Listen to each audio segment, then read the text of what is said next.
Of Creative Coaches. I'm Donna Guerin, founder of Global Lighthouse Studios. We connect teachers and students around the world through the lens of music and the arts.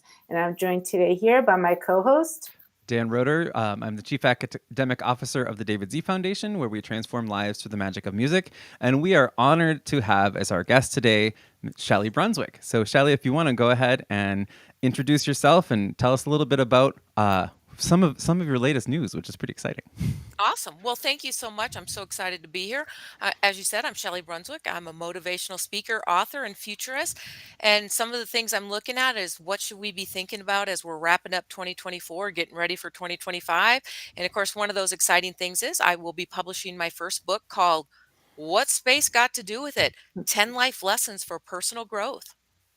I love it. I love it. And we've actually had you as a guest before on another show, talking about that in more of a presentation format with students. And it's really amazing when authors can not only have this amazing book, but then be able to just talk about it, this kind of fireside chat style that we're doing today, and then to present it at the level that classrooms around the world need it. So we'd love for you to tell us a little bit more about the book and just kind of give us the background. Like, what was the inspiration for it? What do you hope for it? That kind of thing.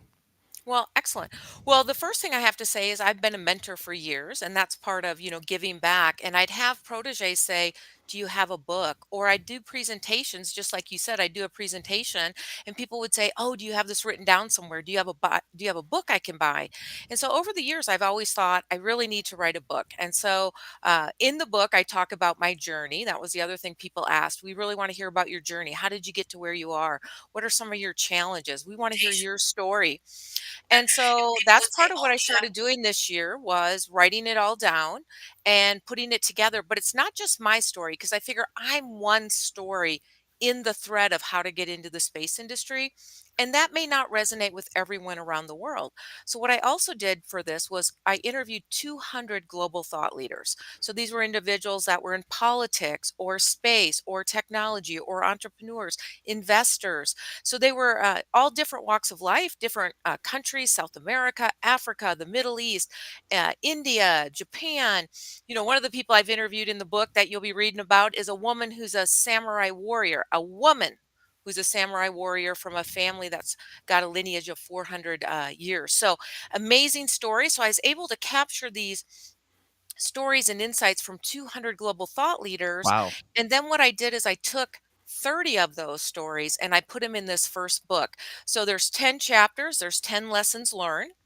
And each lesson will have a little bit about my story in the lesson learned, and then three global thought leaders and their different perspectives of how they've overcome challenges or they implemented that lesson learned.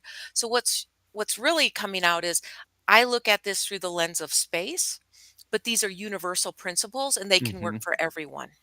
Yeah, and that's what I remember about the presentation you shared with us is that this was for students interested in STEM and in STEAM. We like to put the A in the middle of STEM and make it STEAM. But it's so striking. I mean, you really piqued my interest. Just 200 conversations. That blows my mind. That it's that shows a quest to find something that is reachable for everyone. And I'm a special education teacher. That's like one of my identities. And I always look for accessibility. And so that's just incredible that, we have so many different stories that we can turn to like how can I get into space in this experience? How can I get into space with these maybe challenges or limitations? How can I get into space with just being able to dream big is pretty inspiring. So I do want to just share, folks can you can already pre-order the book on Kindle. So you can do it right here. Just a little PSA, if you are on a touchscreen, you can take a screenshot. You can actually like force press the QR code and take it there. And otherwise you just, you guys know how to use QR codes. So that'll take you right to the Amazon. It is on Amazon. And I actually did a little hunt for it quickly before we started. Very easy to find. Just search Shelli Brunswick or What Space Got to Do with It. But yeah, I'll put this up throughout our conversation. But yeah. Excellent. Well, Yeah. and it is exciting, and the one thing you talked about was get into space, but what I wanna highlight is this isn't necessarily for you to get into space. Yes, Mm, I'm gonna talk about there's lots of opportunities in the space industry. So what do I mean by that? When we think back 60 years to the Apollo era, we were looking at 2 countries in a space race with government workers, primarily STEM professionals, like you said, science, technology, engineering, and math, primarily male. But now, 60 years later, space is very diversified. And what do I mean? It's like more than 90 countries are operating in space. We need more than STEM professionals. mhm, Absolutely. We need rocket scientists and astronauts, but we need marketing. We need educators. We need media. We need communicators. We need policymakers. It's open to all ages now. So you can see, like at NASA, you have kind of an older generation that's looking to retire over the next 10, 20 years. And then you see a lot of young space agencies in Africa. So you have a wide diversity of age ranges, not only in people, but in their space industries. And then you're also seeing men and women. So a lot of diversification and democratization in the space industry. But what I want to highlight is you could be in any industry and be in the space industry because space is part of every industry. One of the people I interview in the book is Dr. Vanessa Farsadaki, who is the mother of astromedicine. And she talks about, when people think about space medicine, they think, oh, it's one thing. But think about it. How many different kinds of doctors do we have on planet Earth? Well, don't you think we'll need the same amount of specialties on the moon? And the moon is very different than Mars. And Mars and the moon are very different than a space station. So the field of astromedicine is going to open up exponentially as hmm. we look to go to space. But then also take space, what we're going to learn from space, and bring it back to Earth. How do we solve some of the challenges on Earth? They're doing a lot of cancer research now in the International Space Station because of the microgravity environment. They're also doing other pharmaceutical tests. They brought to market some new forms of osteoporosis treatment. So as we think about going to space, it's going to come back and have applications on Earth. So yes, the jobs will be in space, but they'll also be primarily here on Earth. No, that is incredibly eye-opening. And I didn't even know the term space pharmaceuticals. Like, I didn't know that that was a thing. So now I do. And so that's what I really one of the reasons I love talking to you, because you remind us that this isn't just one direction. It's a continual conversation between the cosmos and us. And I really became deeply interested in space when with the Webb telescope, and just thinking of all of the things that are within millions of miles, that now we can see, like, oh, let's get a picture of that. Let's actually explore that, and it's kind of mind blowing. And my daughter is actually really interested in the engineering field and in especially space technology. So it's fascinating to think that the job she might have in maybe 5 to 8 years or something like that, or that she's pursuing, doesn't even exist yet. you know, that's another And big piece. And that's absolutely true. That's one of the things that's in the book is about we need to be lifelong learners. We need to be adaptable. Uh, as we talk about, how many of us have heard about artificial intelligence? It's a hot topic, and it's going to continue to be a hot topic. How it revolutionizes things you know, AI is going to help us unlock the cosmos, but it's Mhm. also going to help us unlock a lot of things here on Earth. It's going to help us. Let's go back to medicine. Think about how long it takes to bring medicine to market. 10 years can be longer. We can use AI to do things a lot faster. So, AI and space, taking it off the planet and microgravity, and then using artificial intelligence. Think about AI and all the other activities we're doing. So, AI itself is going to be revolutionary. And then you add space technology and innovation. We need to be lifelong learners, and absolutely everyone needs to figure out how they can incorporate AI, use it to enhance their things. It's a tool. Some people are afraid of it, some people are overly embracing it. What I'm going to say is it's a tool.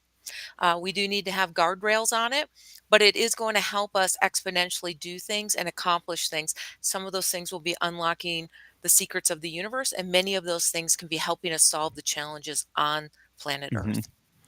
You mentioned a tool, and I like that. That metaphor for it.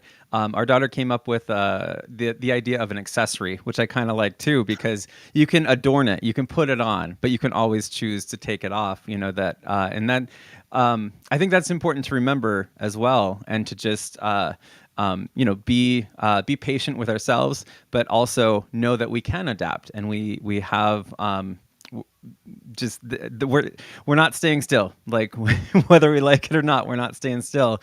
So we have our choice of how we're going to move forward together, so I did want to say we have a few people watching us live. Feel free to ask any comments, or ask any questions or comments in the chat, and then we can have kind of a dialogue. I can bring them up on screen if you have any questions for Shelli. I wanted to pass the mic back over to Donna, and just because one of the things that I've been thinking about a lot too was, especially with AI and all of this new technology that's developing so fast, it's a very hungry technology, so balancing that with sustainability and with how do we manage resources and things like that. And then, of course, it brings us to education. How can we set up the systems of education in the most optimal way for making our children and our students ready for this rapid shift. So Right. Donna, what are your thoughts? I'm curious. What do you think? Yeah. Yeah. I mean, like Shelly mentioned, there's so many different pathways in the space industry that you can teach young people about that they don't even know exists in the space industry. I think many young people today just think of astronauts and engineers, and that's really they don't understand the scope and sequence of how many different different people are involved in the space industry. So, for example, when you were saying you interviewed over 200 people, like, can you give us an example of some of the different industries that people might not necessarily connect to space? Absolutely. Well, one of the things I'm going to highlight is policy and policymakers. So, one of the people I've interviewed from Korea is Antonio Stark, who is a policymaker. I also am going to talk about space law. I interviewed Ruvimbo Samanga from Africa, and so those are career fields people don't think about: policy making, as well as space law. But when you think about a lot of our activities going on in space require international partnerships. We have a lot of orbital debris, we have a lot of treaties. We have to work with others, and we need those space lawyers and policymakers. International affairs. I interviewed the first woman of Ecuador, and she was an educator, so you'll probably really enjoy her story, her experience from being the first woman president of Ecuador, as well as she's gone back to her roots of being an passionate educator at a different level now. And so there's a lot of great stories in there and career paths. I talked to a futurist, Roger Spitz, and he has a book that just came out. And again, none of these people are, well, Antonio is definitely in the space industry, but, uh, the first woman president of Ecuador is not in the space industry, but the legislative policies that elected officials pass can create the opportunities for the space industry, for space careers, for space entrepreneurship, as well as space law. That is still somewhat, it is a discipline in the space industry, but many lawyers are not aware of the opportunities of space law in the space industry, of international affairs, of policy and treaties.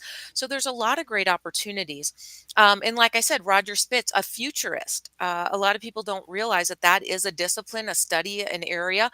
He's not specifically in the space industry, but when you think about the future is part of space technology and innovation. Are we going to be living off planet? Are we going to be an interplanetary species? What does that look like? What is the technology we have? What type of Are we still human beings? Are we Martians? Are we Moonians? What do we become? So we need to Wow. have a bunch of disciplines that we aren't necessarily planted in the space industry, but they provide a lot of perspective on what the future Mm. of the space industry could look like. So all of those perspectives are included in the book, as well as references. So I thought that was really important. Not only do you get my perspective and then these three global thought leaders in each chapter, but then I have a section that's on taking the insights and turning them into action. So there's actionable steps on what you can Oh, I do love that. next to implement this. Books you could read, podcasts you can listen to, webinars that can help you develop those skills. So I thought that was really important. And as you even said in the beginning, throughout this process, I've learned and grown that this is more than a book. I'll probably, as you said, come up with a workbook to help people Mm, take the next step, maybe even do some small workshops. We could think about that for a future class as well. Maybe do a workshop on one of the things and have some either students or adults, it works for everyone, join us, and even leadership, because the ideas are helpful for leaders to think about pushing their boundaries, their perspectives, but also how do they empower their teams. I even talk about boards. How do board of directors embrace this mm, technology? How do boards take on cybersecurity and artificial intelligence? How are they discussing it? How are they asking questions of management to make sure that these things are taken into account? How many days go by where we hear about another cyber hack or malware? Boards need mhm. to be thinking about this innovative frontier that we live in, and space is part of it. Yeah, well, and now, I mean, even thinking of legislation in space and everything having to do with, I'm in the music industry, so I was that my first thought was to like PROs and, um, like uh, uh, once we, yeah, it's mind-boggling to just think how as we keep pushing these boundaries does it how do we maintain this motion together, if that makes sense, like because it can quickly become, as we saw in AI, it can become the wild west for a while. For a while, that was a Freudian slip. For a while, and so just like I love that the focus is on these conversations and these people who are thinking in this direction. And let me show the book again, what space got to do with it. And Shelli has been telling us that it's just part of like maybe 30 or so conversations of 200 that she's had with thought leaders around the world. And so I think this is, an up and coming treasure trove and instant classic, in my Well, opinion. thank you.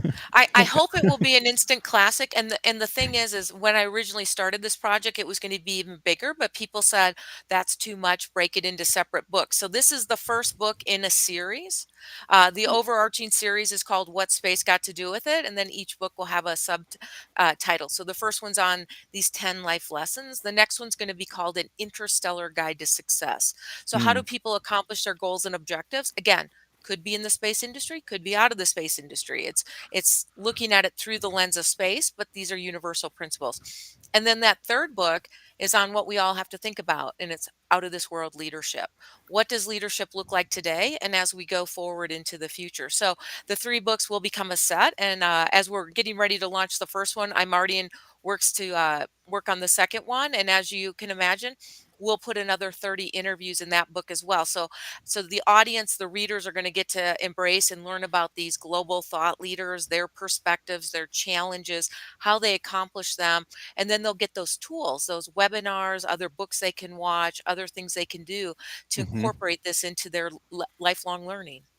Yeah, well, I really love and appreciate that it has this dual meaning for each one. Like out of this world leadership, it just building leadership. It would be, I'm sure, a great read for that. But then also, we're thinking literally out of this world leadership. What does that look like? What can it look like? So it's fascinating. What do you think, Well, Donna? I was just going to say, if you can just back up for just a Yeah. second, I just wanted to see if Shelli, I'd love for you to just share like a really quick overview of how you got to where you are. Like, what was your journey? Like, just so that people understand that everyone's journey is different, but I know that yours is quite unique. So I think it would be good to share here. Mm, Absolutely. Well, I always share that my journey has four chapters. And so that first chapter is right out of high school. I enlisted in the US Air Force. And I did that because I didn't know what I wanted to study if I went to college. I didn't have college money and I wanted to see the world. And in the 1980s, the best way to do those three things was to join the military. So I selected the Air Force. It was wonderful. I was an enlisted person and I was stationed in Turkey and Germany and then at the Air Force Academy in Colorado Springs. I was a personnel specialist, so human resources. So I got a skill set.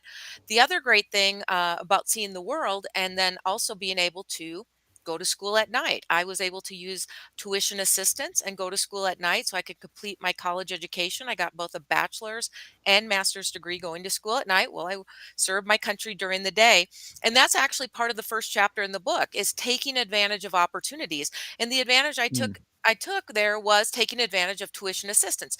Yes, I had to give up some evenings and weekends to complete my college education, but I also graduated with a bachelor's and master's degree without any debt. And by accomplishing that, I was able to apply to become an officer in the Air Force, which started my second chapter of my journey. I became an officer in the Air Force, and the Air Force made me a space acquisition officer. Now, that's the second chapter, but I'm going to tell you, I really didn't want to do it. You're probably like, what? It has space in the title? But at the time, and even now, if you say to people, I'm going to do space acquisition, people are going to be like, what is that? And you got to remember this is the 90s, so it's like what is that? I don't know what it is. And I knew personnel and all the people I knew were in personnel. I wanted to stay with what I knew, the people I knew. Fortunately, the Air Force did not give me a choice. They said this is what you're going to do and you salute smartly and move in that direction. And I became a space acquisition officer, which is like space procurement. What I did is I was the person that worked with companies like Boeing and Lockheed Martin and Northrop Grumman to procure the space assets, so rockets and satellites and ground stations. And that actually started my 25-year career in the space industry. And that's in the book too, that second lesson of don't fear the unknown. I was afraid Mm. of something I didn't know what it was, and it was the best thing that ever happened in my life was to become a space acquisition officer and look at where we are in space industry today, 25 years, how it's matured and where we are today. So I'm so grateful the Air Force made that decision for me. And then, of course, during that time as an officer, not only did I do space procurement, but I was a professor at Defense Acquisition University. I taught about space acquisition. And then I culminated my Air Force career working on Capitol Hill as a budget and appropriation liaison. So it was fabulous. I got to work with members of Congress, explaining what the Air Force does, its mission, the budget requirements, the programs, and really understanding what I was talking about when we were talking about policymakers, because everything starts with policymakers. Your industry, your economy, where your Hmm. workforce goes for a nation, it starts with policy making. So I really learned a lot working on Capitol Hill. And then when I retired from the Air Force, I started that third chapter of my journey. I went to work as the chief operating officer at Space Foundation. And I know that's where we met. Space Foundation, a wonderful organization that puts on a premier space event called Space Symposium. And they also do educational programs, K through 12, teacher professional development.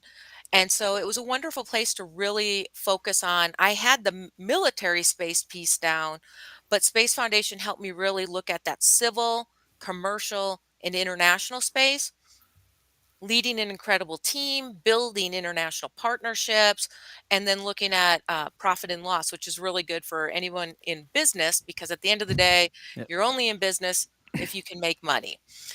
And after 9 years at Space Foundation, it was amazing. I loved it, learned everything I could, packed up those toolkits. And then this year, 2024, I launched SB Global LLC because this was now the time where I want to give back. And that's what these book series is about. I'm also doing motivational speaking. The next in-person conference, I have several virtual conferences, but the next in-person is going to be in February. I'll be in Saudi Arabia speaking at their LEAP conference. It's LEAP and Deep Fest. LEAP is like a digital Davos, and Deep Fest is about the emerging technologies of the future. So AI, quantum, machine learning. And last year they Wow. had 235,000 people. So that will be the next in-person event. It is free to register. So I hope your audience who, whether they're able to go from the US or maybe they're already in the MENA region, it's a great place. And I look forward to seeing them there.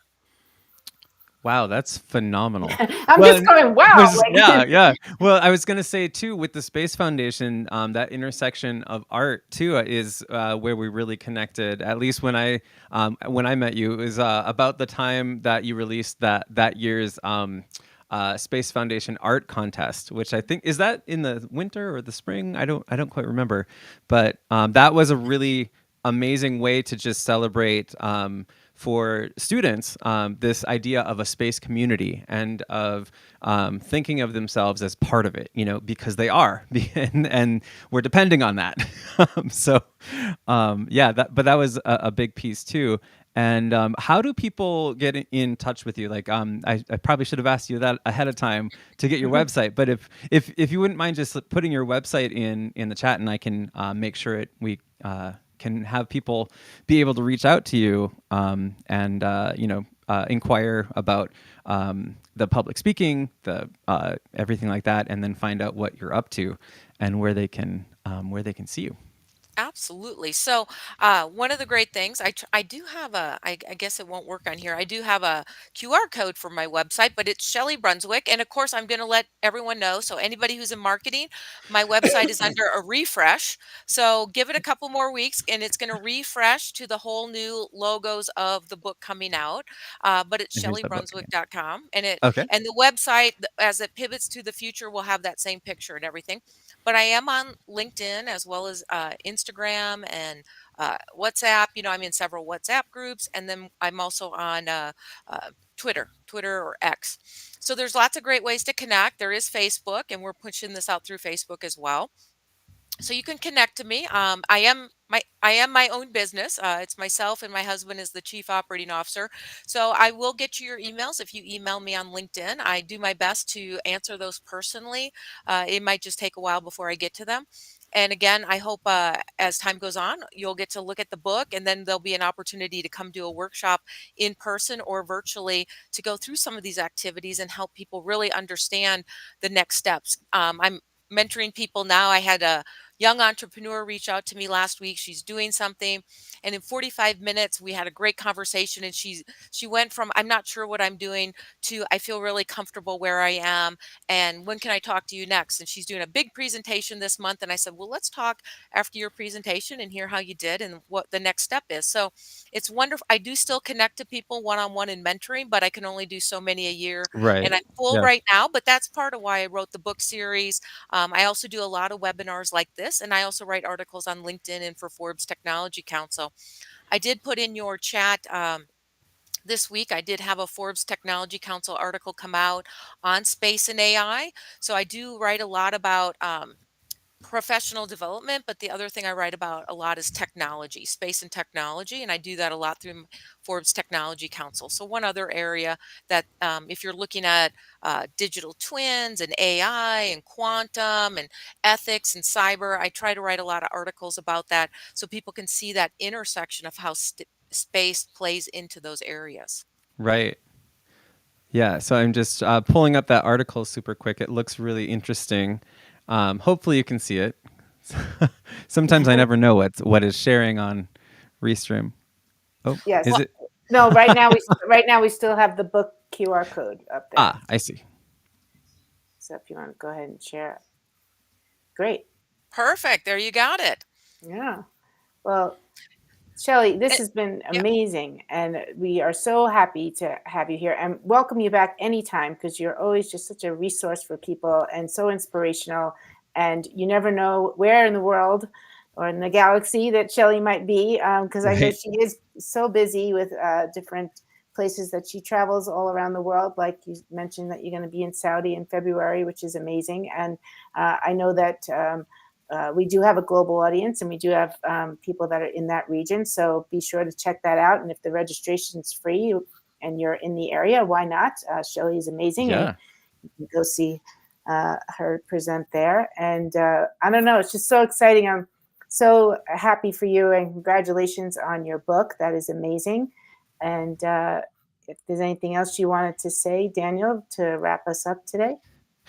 Yeah, well, I just want to thank you too, and it's you're so generous with your time to have this conversation and to have it in public. I'm really excited to read the book, and actually, I know I have a feeling it's probably going to be our daughter's Christmas present as well, because she's super interested in that as a career, and the fact that you have so many people that you talk to, and this is only a fraction of it, and looking at those entry points, and that what I really took from this conversation is that two-way street, that it is always going to be a two-way street. As we go further and further into the cosmos, there's going to be more brought here that we can use to make life on Earth better and kinder and more accessible, so it's just a really exciting time to live in.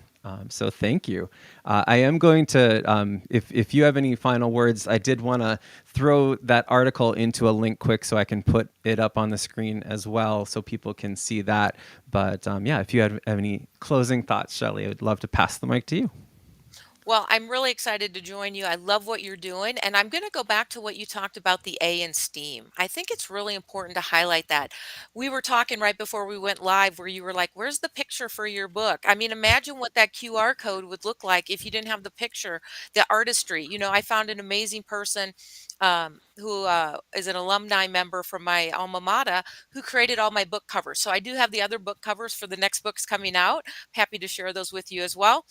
They're all cool and unique and different covers, but it's that artwork. It's what connects us with space as well as TV shows and music and art.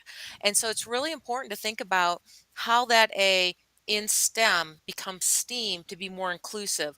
And it uses, as we know, both the side of our brain that's thinks Mm-hmm. rationally as well as the creative side, and that Mm-hmm. brings it together to make things holistic. Michelangelo used both sides of his brain. He was both very much a STEM professional but also an artist. So I just wanted to come back to that and say I think Yeah, it's a really important area. We need to encourage kids to use their creativity, because problem solving at the end of the day is creativity. it It's is. thinking about creating new things. And you know what entrepreneurs are? They're problem solvers. They Yep. see a problem, they have a solution, and they want to bring that solution to market to solve the problem. So we need problem solving, we need creative thinkers, and artistry, imagination unlocks that. So I think that's Yeah. really important to share. And I also wanted to say, anytime, I'm always happy to come back. And once the book is out, we could even, talk about a chapter or two or talk about one of the stories. I'm happy to share that as well, because I think sharing these stories is what's important too. We need to be better storytellers. That was something else I learned. Oh, I It's love it. we a lot of times we talk about the facts, just the Hmm. facts, ma'am. But the facts at the end of the day aren't what we remember. What we It's the remember stories. are Yeah. the stories and the way people make us feel and what inspires us after we've heard the story. And that's what I really hope people take from this book. It's about stories and then taking those stories for action. And so I'd love to come back in the future and we could dive into a couple of those stories and some actions for your audience as well. Oh, well, Shelli, let me just introduce you to the two co-presidents of the Shelli Brunswick Book Club. So this is happening. Yeah, I just what you said really struck me too, with the storytelling, and to tie it back into what you said about STEM and putting A into it to make it STEAM. Science, technology, engineering, and mathematics don't exist in a vacuum. They don't exist in these little segments that we call them. Anything in life exists all together. It's dynamic. It shifts, and so that's where art really helps us. Art and music, it helps us engage with the entirety of our existence on Earth, and our existence in space. So that, I think, is a huge concept that we need to keep coming back to, especially in education. That we can't segment our, like, a work life doesn't typically get segmented into, this is when we do our reading, this is when we do our math, this is, a work day. You have the problem and you have to solve it. So you have to be able to see all these things together. And so this is my little podium moment for the arts, keeping the arts alive in schools as a centerpiece of learning. And it's so critical that we see all of these things together in the dynamic way they are. Because at the end of the day, AI can bring us tactic after tactic after tactic. But as humans, we bring the strategies. We see when things shift and the rules of the game change, we shift with it. We're adaptable, and so that's I think also what art can help us do is it ties us together as we adapt into this ever-changing world. And Well, stepping down from my soapbox. well, and it just teed up to this art project that we're putting out there, and hopefully I will have the post done by later this evening. But we are doing an art contest in partnership with Lady Rocket Foundation to try to kick off our exciting new program that we're going to be launching right here in Denver, which Shelli, of course, since you are in the area, I totally want you to be a part of this. This is going to be super exciting. And as I'm peeling back the layers, I'm really discovering that Colorado is really the center of all that is space. I mean, there's over 300 Wow. space companies here in Colorado. So Wow. super I didn't know excited that. to, yeah. So I'm super excited to love to have, oh my goodness, let's do a book signing. I love that. Let's do a book signing. Okay, we're doing it. We're Yeah. doing it right here. Book club, book signing. If you want to do a book tour, I'm in Spokane. It's not that far. So, You never know if I get invited to speak. So Yes. maybe we'll figure out a way where people can either pre-buy their books or we'll have them there and for an extra donation to the charity or something like that. that's So we'll figure amazing. something Yeah. out, but I'll autograph their book for that extra donation. So we'll figure it out. And Denver is not that far away, and it's a great opportunity to bring people out. So and that's part of building that space community as well, that networking piece, bringing people together, sharing ideas, because when we come together and we share ideas, we create even better ideas. Yeah, absolutely. Absolutely. Well, what a wonderful time we've had together. So just let me see if I'm doing. Yes, everything's backwards, so I'm pointing the right way. There is Shelli's book that is coming out, and it's What Space Got to Do with It. Part of 200 conversations that she'd had with thought leaders all over the world, and telling her story and how space has to do with a lot of things. And also just above that, there's a QR code for the Forbes article that was just released. And I can't wait to read that as well. And Maria is going to go nuts when she sees all this. So thank you so much for your time. And yeah. Well, it's Yes. my pleasure. I'm honored to join you. Always happy to join you. And until next time, I'll see you